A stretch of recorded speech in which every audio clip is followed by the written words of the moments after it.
ஒரே ஒரு வாழ்க்கை வரலாறாக வாழ்ந்துரு அப்படின்னு ஒருத்தன் ஈஸியாக சொல்லிட்டு போயிட்டான். ஆனால் இந்த வாழ்க்கை இருக்கே அப்பா, ஏதாவது ஒரு பிரச்சனை, ஏதாவது ஒரு கர்வ் பால் தூக்கி வீசுது நம்மளை பார்த்து.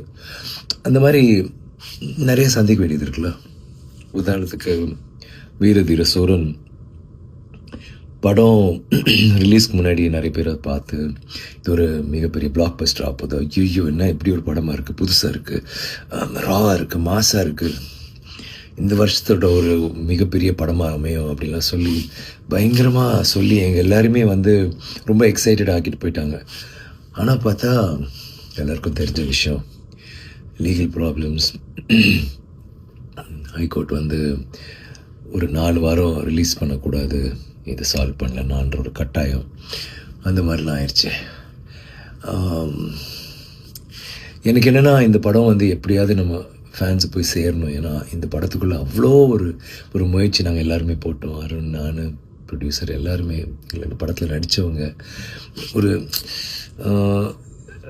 ரொம்ப நாள் பிறகு எனக்கு என் ஃபேன்ஸுக்காக ஒன்று பண்ணணும், ராவாக ரஸ்டிக்காக ஆனால் மாசாக இருக்கணும், ரொம்ப ரியலாக இருக்கணும், ஒரு புதுசாக ஒன்று ட்ரை பண்ணலாமேன்னு ட்ரை பண்ணிட்டு தான் இது பண்ணோம். ஸோ அது வராத பட்சத்தில் ரொம்ப கஷ்டமாக இருந்துச்சு. அப்புறம் நான் யோசித்தேன், இது ஏதாவது ஒன்று பண்ணணும், நம்ம சினிமாவுக்காக நம்ம எது வேணாலும் பண்ண தயார், எல்லாருக்கும் தெரியும், இதெல்லாம் ஒரு மேட்ரான்னு சொல்லிட்டு என்னால் என்ன பண்ண முடிஞ்சதோ பண்ணி படம் வெளியில் வந்துச்சு.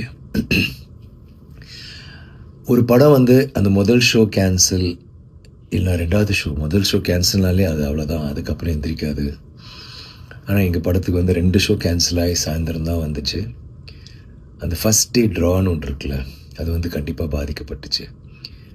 ஆனால் அந்த தியேட்டருக்கு வந்து பார்த்த ஒவ்வொருத்தரும் முன்னாடி என்ன சொன்னாங்களோ அதை விட அழகாக நிறையா, எஸ்பெஷலி ஃபேமிலிஸ் நீங்கள் பார்த்தீங்கன்னா அவ்வளோ வீடியோஸ் எல்லோரும் வந்துட்டு சூப்பராக இருக்குது, பயங்கரமாக இருக்குது, மாசாக இருக்குது, ரொம்ப என்ஜாய் பண்ணோம், சீட் நுனியில் உட்காந்து பார்த்தோம், அவ்வளோ நல்லா இருந்துச்சு படம் அப்படி இப்படிலாம் சொல்கிற போது கேட்குறதுக்கு அவ்வளோ சந்தோஷமாக இருந்துச்சு. அண்ட் இப்போது அது வந்து ஒரு பெரிய ஒரு வெற்றியை நோக்கி தான் போயிட்டுருக்குன்னு ரொம்ப உறுதியாக எங்களால் சொல்ல முடியுது.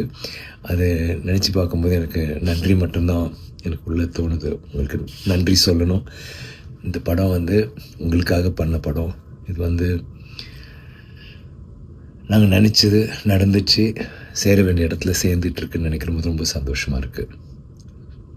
வீரதீர சூரன் வந்து பார்த்தவங்களாம் என்ஜாய் பண்ணியிருப்பீங்க, பார்க்காதவங்க பார்ப்பீங்கன்னு நம்புகிறேன். தேங்க்யூ.